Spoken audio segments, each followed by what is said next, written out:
Susanna Luna says, I loved Captain Phillips and Barkhad Abdi's performance in it, but even with the Oscar nom, do you think his career will continue? Well, didn't I just hear that he was like broke or something? Yeah, recently? Yeah. Unfortunately, we're hearing that he was broke at the Oscars. They had to actually rent his own suit, and then he had to return it. I think a lot of his publicist was also kind of saying, "Hey, he only got 65 grand, and the movie made like 140 million." I mean, those kinds of things happen because it's what's called a contract, and you sign it, and you're an actor, and you get this certain amount of money. I mean, you know, getting 65 grand when you're an unknown actor to play, you know, a role across from Tom Hanks is a pretty cool deal. It's up to you to then negotiate your next movie, which I think he just got cast in a new movie. I mean, I think someone just cast him. So as far as I know, I'm pretty sure he's not as broke as he was maybe 3 weeks ago. I think he might have a check in the bank, and you know, it's up to what his second film is going to be. Is he going to hit that sophomore slump with his second movie, or is he going to bust out and get a second Oscar nomination, which will only, if not even Oscar nomination, just play a better or bigger character or a different type of character than he played in Captain Phillips. So it's really up to him. So I mean, nobody wants to hear if somebody's broke or not. That's always a bummer, especially if they're in the public eye. So I'm hoping that, you know, he scored that other role. What do you think? You know, he also has a little bit of a unique look, and I don't know about you, but Hollywood has a very narrow view of how they place actors. Right, so right. I mean, look at Gabriel from Precious. Right. She's managed to kind of find her niche. A book by Sapphire. Yeah, exactly. And I gotta add that in. Yeah.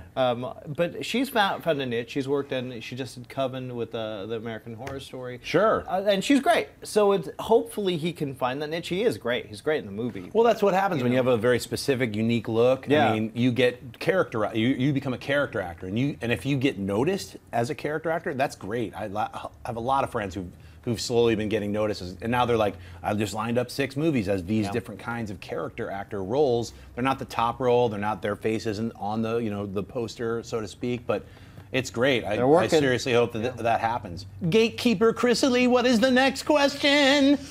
Oh my goodness, I just lost it, and it was a really good question. Wait, hold on, I'll find it. My name is Brad, wants to know. He says, greetings from Jamaica. We're coming to visit you, Brad. Do you think Bradley Cooper could take over for Hugh Jackman as the next Wolverine? Your thoughts? Brad from Jamaica, you are smoking way too much weed. No. Because that's not happening. No, Bradley Cooper he's Rocket Raccoon right now. I would see him taking over as Green Lantern before I ever would see him playing the Wolverine. He's just not, at least for me, not personally, like even in the top 10 of Wolverine picks as taking over. How about you? Not at all. Not at all. I mean, he doesn't have the machismo that Hugh Jackman has. He doesn't have that at all. I like the Green Lantern. One of those not so built characters, maybe. Right. Or just like that super intensity that Hugh Jackman has brought to the character. Now you have to either go the total opposite way, which wouldn't work for Wolverine, or bring someone with that kind of same intensity. So, and like we said, who has the talent to back it up? Yeah, we don't want to see Hugh Jackman leave for at least. Come on, Hugh Jackman, you can do Wolverine for at least the next 6 years. You got X-Men Apocalypse. You got the third Wolverine. You know, that's at least 5 years right there. So, you know, we need you, Hugh. Yeah, don't go away. Don't go. Snicked. So. Ariel Adams says, hey guys, love the show. Keep up the great work. Question, will we ever see Dick Tracy film back on the big screen? Wow, that's a great question. That's a good one. I don't know if you guys remember the Warren Beatty Dick Tracy film that came out back in the 80s. You know what? Madonna was not that bad in that movie. I'm going to say that. She was fine in it. I think Al Pacino, you had a whole bunch of different actors who were under heavy latex makeup. I can't even remember who played a Flat Top, but it was like, they had a lot of different, really big name actors at the time playing these really heavily made up, disfigured, grotesque rogues gallery of Dick Tracy's. And Warren Beatty directed it as well and played it really cartoony. Like everything was garish colors. Like his jacket was bright yellow. He was in a bright red car. Everything was very candy colored and a little bit flat as far as the script as well, unfortunately. I remember I loved the way it looked, but it just played so, you know, cardboard almost. Like, here's the next scene. Well, they're trying to, again, it was around the same time of Batman, so they're trying to go that extra mile and make it all fun and colorful and wacky and wild. So, you know, who knows, in about 5 years, maybe we'll have the darker, the brooding Dick Tracy, Well, you know? But like for Tim Burton's Batman, that was like, it was not cartoony. No, it was it like, worked. it had a whole bunch of layers and depth to it, so it made it good for adults to watch as well as kids, whereas in Dick Tracy, it was like, I think a little too kid-centric. Oh, come on, it had sexual innuendos. It did, but it was just, not enough. Not enough, not at all. Yeah, for the new Dick Tracy, it'd be interesting to see maybe even just going with like an almost Sin City film noir take, but in color, like a color noir.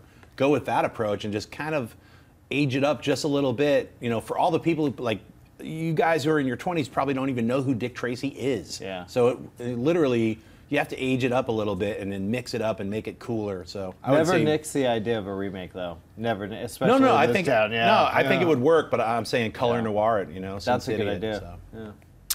We were just talking about this before the show about movies being too long. So Shejito wants to know, hey guys, love the show. What's the problem with making a movie 3+ hours? The Dark Knight Rises could have benefited from that. What are your thoughts?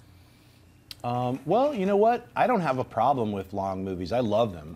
If they're immersive and you get into it, I mean, I think it's great. I mean, obviously, a lot of people have to take bathroom breaks, and what did I miss? You need to catch up. If it's over, 2 hours, people need a break. Yeah. We've talked about intermissions in like a couple episodes ago, where it's like, should you bring back the intermission? And that gives people a moment to stretch their legs, get some refill of popcorn or some water, or use the bathroom. I don't think that's a bad idea for a film that is breaking the 3-hour mark, to build in an intermission. I mean, obviously that builds in more time for the theaters, which is bad for theaters. So it's a monetarily bad thing just to break that 2-hour mark. So I don't know. I mean, I think if a movie is 3+ hours, I mean, maybe add a couple bucks onto the ticket price would be my suggestion, so that then everyone's happy with the longer stay film type of thing. So. I have no problems with movies necessarily being long, but sometimes it does seem like a lot of movies lately are a little bloated, just to show what they can do. Just to, like we can't talk about the film we were talking about, but there's a certain film coming out that it feels like a half hour too long, and you're just like, okay, we get it. They're training, yeah, we get it, and it doesn't really work. But I don't know if I like the idea of intermission. To me, it just kind of takes me out of the movie. I don't like it. They used to do that back in the day. Right. Gone with the Wind had the intermission. I don't know if this is a long time ago, man. Right. No, all I'm saying is intermission does give you that break. But I mean, I like to I will sit through the whole 3-hour movie. Yeah, I don't want me to take too. a break. So, but for the general audiences, it seems like they're like, oh my God, it's 2.5 hours. So I guess I would suggest, hey, if you have a blockbuster film, try to keep it at 2:15, 2:20. Yeah. I mean, that's not going to happen. I know, but leave that extra hour for the director's cut that goes, on video and DVD and all that stuff. So yeah, if you have a 3-hour movie, that's just how it is. People are gonna, want to take a break. So that's how it is. Yep. Victor M. Shaw says, and I know we've talked about this before, but we haven't heard anything about it yet. So, will we ever see a sequel for Pacific Rim? Well, we know that Guillermo and I believe it's Travis, are writing the screenplay right now. Yeah. So to go ahead, the green light has been given to write a sequel to Pacific Rim. I've got to bet my money that we are going to see a sequel to Pacific Rim, especially if Godzilla is a giant blockbuster. Because that movie, we know now that Godzilla is fighting at least 2 other giant monsters. Pacific Rim is all about robots versus giant monsters. So, I mean, who's to say that we couldn't have a Pacific Rim versus Godzilla team up? Money talks. So we'll see. I would love to see a Pacific Rim 2. What do you think? Me too. I was a fan of the first one. I get some of the complaints. I mean, it was basically like a big Godzilla movie. That's all it was. So if the other one does well, yeah, sure. But I don't know if I want to see a versus yet, though. I actually would rather see them kind of delve more just into the history of Pacific Rim before I see Versus. I think they need to. I don't think right now doing a Versus would be the right idea. Right. But well, maybe in a couple films, yeah. Yeah, or the third film. Yeah. I think they, exploring where those aliens came from, maybe going to their weird, nebulous, strange, altered dimension just to make sure they're done, so they can't come back. Yeah. I mean, that's kind of what I'd see the sequel being. So. Absolutely. Trevor Paul wants to know, with Need for Speed doing just okay, do you guys have faith in Assassin's Creed and other video game movies going forward? Most definitely. I think, the call out right now is like people trying to do quality films for video game adaptations. And I think Need for Speed is a quality film. It's a great film. Whether or not it's doing great at the box office doesn't make it any less of a good film in my eyes. So I think you have a Fassbender in charge of Assassin's Creed. He's not only producing it, he's bringing on a lot of talent that he's worked with as a producer, and he's the main star. So I think Assassin's Creed is a film to look forward to just as a film, let alone a video game adaptation. What do you think? I'm really looking forward to it. I hope it's not another Max Payne, which I didn't even hate Max Payne. I thought it had really good moments in it, but I think again, Fassbender is really talented. I think we discussed this last time. I would like to see it. I don't know. It is risky though. It is because video game movies don't make money generally. It's a risky product, but yeah, it's difficult too when you have something like Max Payne came out like a few years too late after all the Max Payne games. Like they reintroduced a newer Max Payne, but the Max Payne 2 game for me was like the best version of that. I was like, wow, it was really fun. Yeah, I remember loving Max Payne, and then the movie came out like 8 years later. I was like, Max Payne, what? Really? So. I think we have time for one more. So Lonely Sons wants to know, will we ever see a Luke Cage or a Heroes for Hire movie?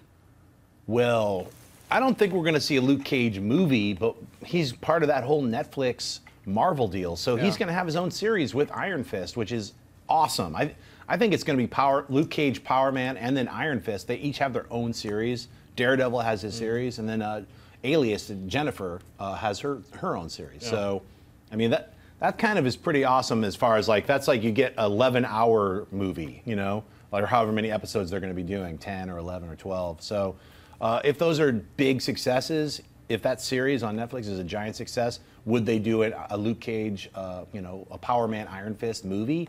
Possibly, but we have to see how the series goes first. I think both Marvel and DC are being kind of smart with their second-tier characters and throwing them on TV first, just to gauge the audience response. Arrow's been a big hit. Now you see Flash showing up. So we'll see how that all works out with the Marvel television world. We've seen Agents of S.H.I.E.L.D. and how they start to introduce Sif and all these other characters now. You have Deathlock is now in there. So it'll be exciting to see that. So be sure to give it a thumbs up, and don't forget to subscribe to AMC Movie News on YouTube. It's free and a great way to stay updated with all the latest movie news, and check out our daily show, AMC Movie Talk. Also, don't forget to check us out on Facebook and Twitter to stay in the loop for our special prizes, giveaways, and contests.